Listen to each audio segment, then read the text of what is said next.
DC renters, did you know that ERAP is opening on Thursday, November 20th, and that the way to apply for this cycle has changed? Well, in today's video, I'm going to go over what ERAP is, how to know if you're eligible, and how to apply.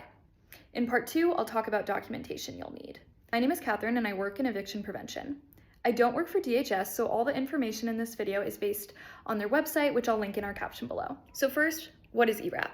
ERAP is a limited amount of money in DC that can help low-income renters either pay overdue rent or go towards the first month's rent and security deposit for a new unit.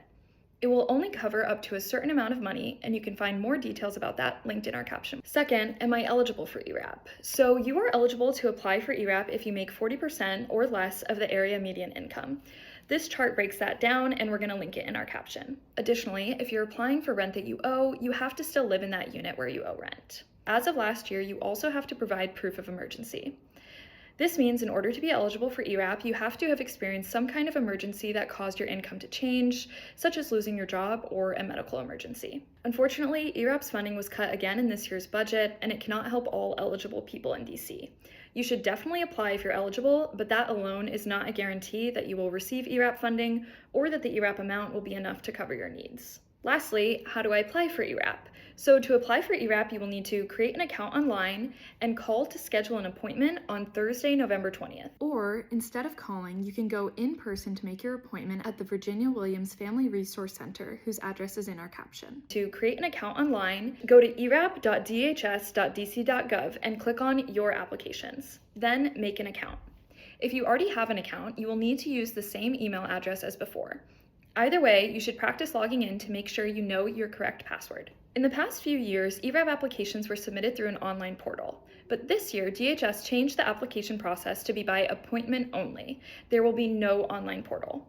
Instead, to apply for ERAP this cycle, you will either go in person to Virginia Williams or call the number on the screen at 202-507-6666, starting at 9 a.m. on Thursday, November 20th.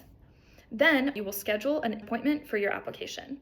After scheduling your appointment, you will be sent a confirmation message and a checklist of required items in your email or by text. You should try your best to call the number right at 9 a.m. to give yourself the best chance of getting an appointment. If you're going in person, try to arrive earlier than or as close to 9 a.m. as possible, in case appointment slots run out quickly. According to the DHS website, if all appointments don't fill up on November 20th, there may be pauses in the process to schedule more. Also, the phone line might be busy due to a lot of people calling. If that's the case, stay on the call so you don't lose your spot. See part 2 to learn about how to prepare for your appointment, and check out the links in our caption for important resources. Good luck!